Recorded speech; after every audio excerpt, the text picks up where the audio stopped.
2024 সালের যে ঘটনা শুধুমাত্র গোটা কলকাতা নয়, গোটা দেশ, গোটা পৃথিবীকে উত্তাল করে তুলেছিল, সেই ঘটনার প্রেক্ষাপটেই পুলিশ ফাইলসে আসতে চলেছে একটা নতুন পর্ব। আজ আমি কথিকা চলে এসেছি সেই পর্বেরই শুটিং ফ্লোরে। চলুন দেখে নিই কী চলছে শুটিং ফ্লোরের মধ্যে, আর কথা বলে নিই কলাকুশলী ও ডিরেক্টরের সঙ্গে।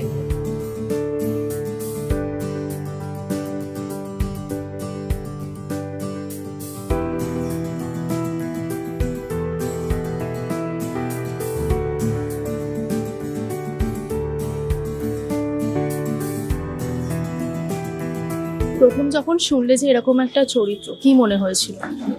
প্রথম যখন আমাকে অফার করা হয়েছিল চ্যানেল থেকে, ডিরেক্টর প্রান্তিক গাইন আর ইপি সীমাদি আমাকে চুজ করেছিলেন। তো প্রথম যখন শুনি আমার মুখে কোনো কথা ছিল না, কোনো ভাষা ছিল না, কারণ আমাদের প্রত্যেকের সাথে একটা ইমোশন জড়িয়ে রয়েছে। যে নারীর আমরা এখানে ক্যারেক্টার দেখাচ্ছি, তিলোত্তমা, খুবই প্যাথেটিক। ওর সাথে যে ইনসিডেন্ট ঘটেছে খুবই প্যাথেটিক। আমি চেষ্টা করছি সেই ক্যারেক্টারটাকে সবার সামনে তুলে ধরার। আমি জানি না কতটা পারবো। আমার প্রচণ্ড মেন্টাল প্রেশারের মধ্যে দিয়ে এই কদিন আমি গেছি, কারণ যে কোনো একটা ক্যারেক্টার ভালো করতে গেলে সেই ক্যারেক্টারটার মধ্যে পুরোপুরি ঢুকতে হয়। তো যখন আমি স্ক্রিপ্টটা পড়ছি, আমি ওকে সামনে ভিজুয়ালাইজ করতে পারছি যে মেয়েটার সাথে প্রত্যেক মুহূর্তে, হয়তো খাবার খাওয়া থেকে শুরু করে রাত্রিরে ওর সাথে যে যন্ত্রণাদায়ক ঘটনাগুলো ঘটেছে, ও কতটা যন্ত্রণার মধ্যে ছিল। এটা তো আমরা সামনে না থাকলে বুঝতে পারবো না, বা যার সাথে না ঘটবে ততক্ষণ অবধি মানুষ বুঝতে পারে না।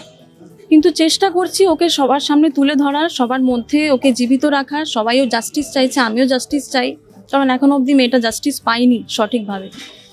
তো আমার কাছে তো এটা খুবই চ্যালেঞ্জিং। আর আমি নিজেকে সৌভাগ্য বলে মনে করছি যে আমি এইরকম একজন সাহসী নারীর চরিত্রকে সবার সামনে তুলে ধরতে পারছি। প্রায় কিছু মাস আগেই এরকম একটা অপ্রীতিকর ঘটনা ঘটেছে, আর এখন সমাজের যেরকম অবস্থা, সেটা নিয়ে কি বলতে চাইবে? সমাজের অবস্থা এখন খুবই শোচনীয়, কারণ আমরা যা চাইছি, যেভাবে জাস্টিস চাইছি, সেভাবে তো হচ্ছে না, তার পুরো অপোজিট হচ্ছে। হয়তো কিছু মানুষ দোষী, কিছু মানুষ দোষী নয়, বা কিছু মানুষকে দোষী সাব্যস্ত করা হচ্ছে। এটাই চাইবো যে ও জাস্টিস পাক, আর এর চেয়ে বেশি কিছু বলার নেই, কারণ সমাজ ব্যবস্থার উপর সত্যি কথা বলতে ভরসা উঠে গেছে। পুলিশ ফাইলস মানে সেখানে একটা সত্যি ঘটনা সবসময় দেখানো হয়েছে, তো সেক্ষেত্রে দর্শকদের জন্য কি বলবে এই ঘটনাটা নিয়ে?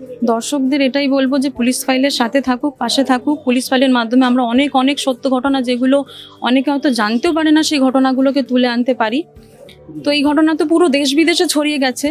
পুলিশ ফাইলের মাধ্যমে আমরা যতটা পারবো মানুষকে দেখানোর চেষ্টা করব। সবাই পাশে থাকুক, আর সবাই সুস্থ থাকুক, সবাই ভালো থাকুক। সবাই ওর জন্য জাস্টিস চাইছো, যেন জাস্টিস পায়, এটাই চাইবো।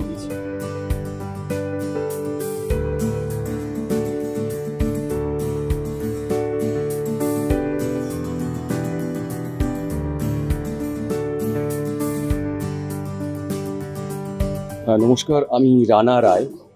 আমি এই তিলোত্তমা পুলিশ ফাইলসে সন্দীপ ঘোষের রোলটা প্লে করছি। আপনারা সবাই জানেন, এটা তো বলাই বাহুল্য, যা গেছে প্রতিবাদ দিনের পর দিন। আমরা কি বলবো, আমরা দিনের পর দিন, রাতের পর রাত ঘুমোতে পারিনি। অনেক মা, অনেক বোনেরা তারা শঙ্কিত।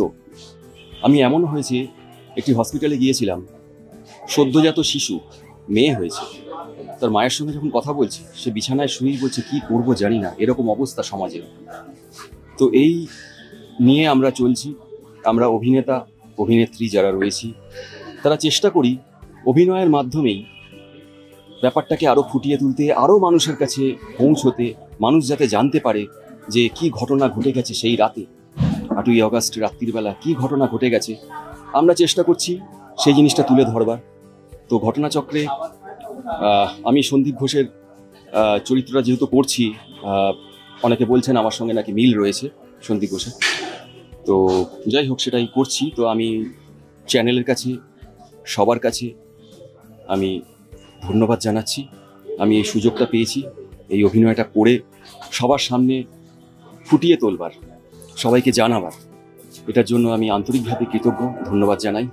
আপনাদের সকলকেও আমি ধন্যবাদ জানাচ্ছি।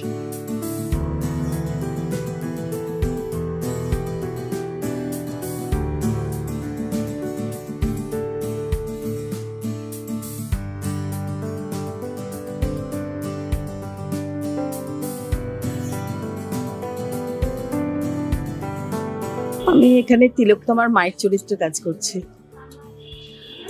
এখনো অবধি কেমন মানে স্টোরিটা স্টোরিটা তো সবারই আমাদের জানা। আর এই ঘটনার সাথে মানে আমার খুব মিল আছে, কারণ আমিও আমার মেয়েকে ডাক্তারি পড়ছিল, হঠাৎ করে আমার মেয়েও চলে যায়। তার জন্য তিলোত্তমার মায়ের যে দুঃখ কষ্ট যন্ত্রণা, তার সাথে মানে আমিও মানে তার একেবারেই আমি ওর মায়ের দুঃখ কষ্ট যন্ত্রণাটা বুঝি।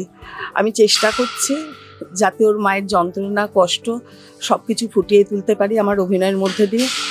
আর আমি মনে করি যে এটার মধ্যে খালি সঞ্জয় একা দোষী না, এটা আমার যদিও নিজস্ব ধারণা, এর পেছনে অনেক ষড়যন্ত্র আছে এবং অনেকের হাত আছে।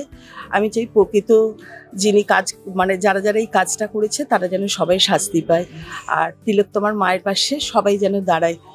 আমি ওনার সাথে সমব্যথী। আমি তিলোত্তমার বাবার চরিত্রে অভিনয় করছি।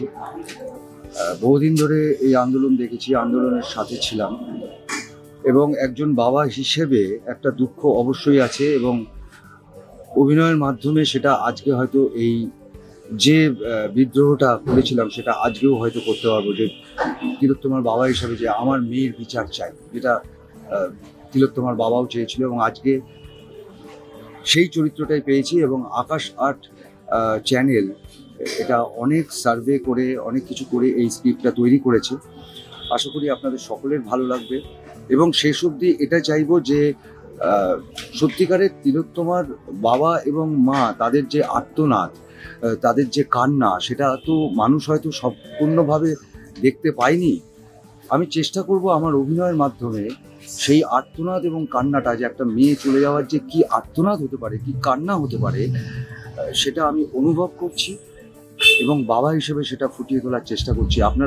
আপনাদের কাছে প্রত্যেকের কাছে আমার তরফ থেকে এবং আকাশ আর্ট চ্যানেলের তরফ থেকে এটা আমার রিকোয়েস্ট যে আপনারা প্রত্যেকে এই এপিসোডটা দেখবেন এবং কেমন লাগলো সেটা অবশ্যই কমেন্ট বক্সে আপনারা জানাবেন। আমরা চেষ্টা করছি প্রত্যেকটা চরিত্র যাতে ঠিকঠাক মতো হয়, এবং আমার চরিত্র অত্যন্ত গুরুত্বপূর্ণ একটা চরিত্র, এবং আমাদের সীমাদিকে এর জন্য তার কাছে আমি কৃতজ্ঞ, এবং ডিরেক্টর প্রান্তিক গায়নের কাছে কৃতজ্ঞ এরকম একটা চরিত্র আজকের দিনে পাওয়ার জন্য। এটা একটা স্বপ্নের চরিত্র আমার কাছে, আমি চেষ্টা করি।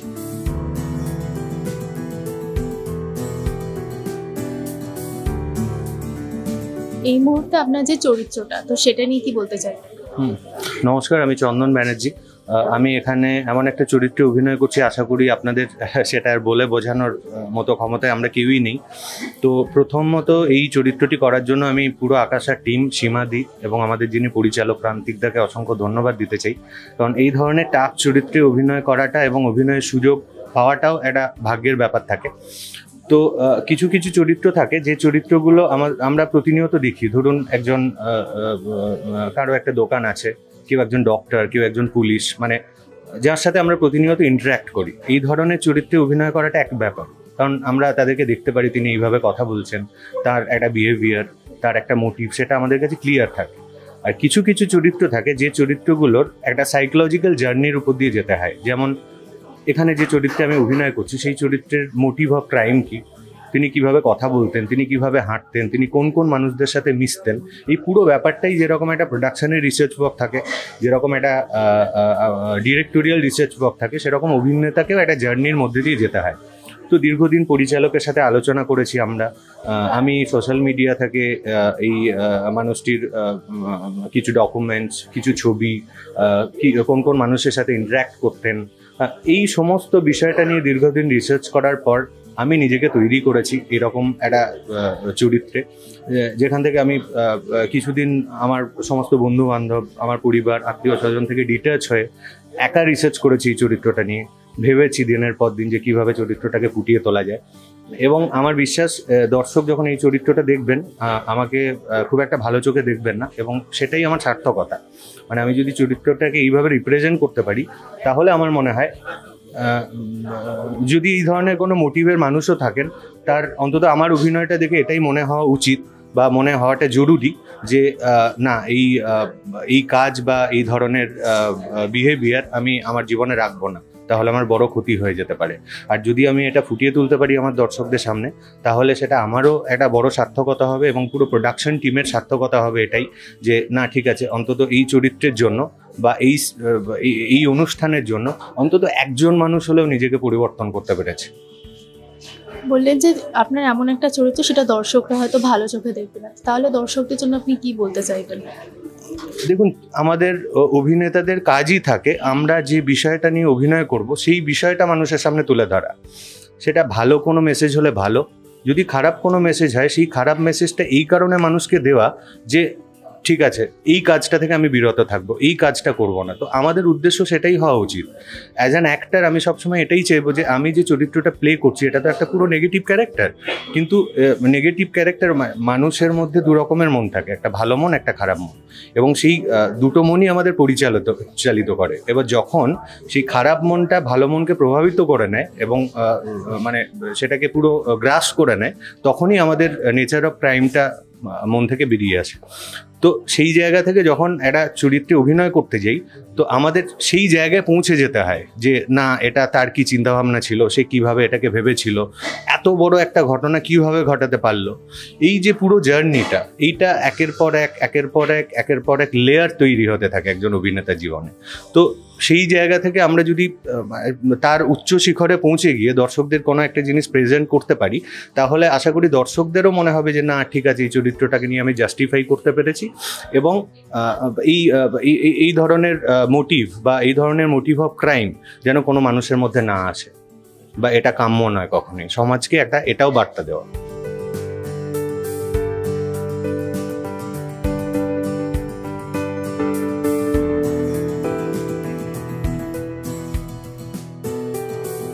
পুলিশ ফাইলসে এরকম একটা পর্ব দেখানো, তো সেটার পেছনে কতটা রিসার্চ করতে হয়েছে আর কতটা সময় লেগেছে?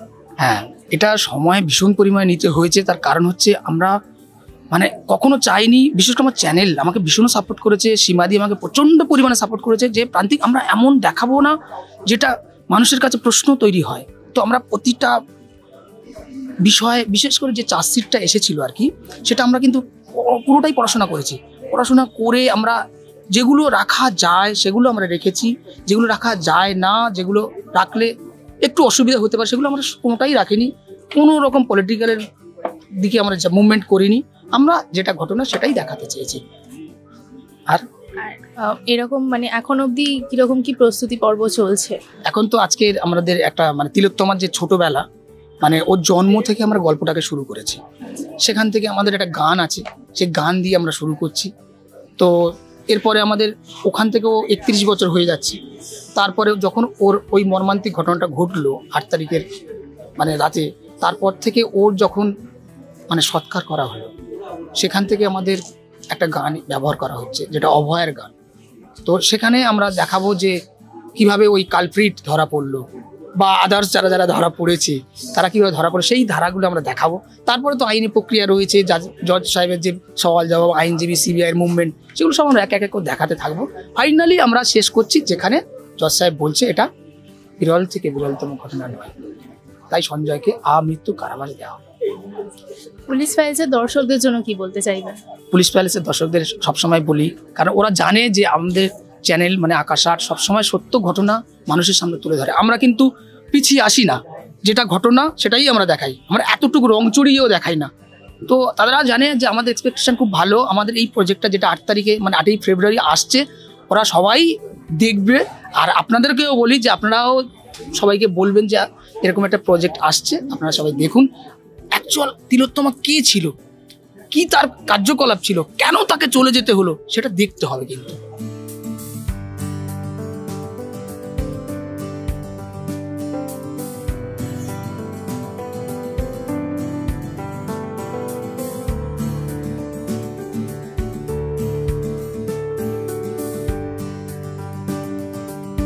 দেখে নিলাম কেমন চলছে পুলিশ ফাইলসের নতুন পর্বের প্রস্তুতি, আর কথা বলে নিলাম কলাকুশলীদের সঙ্গে।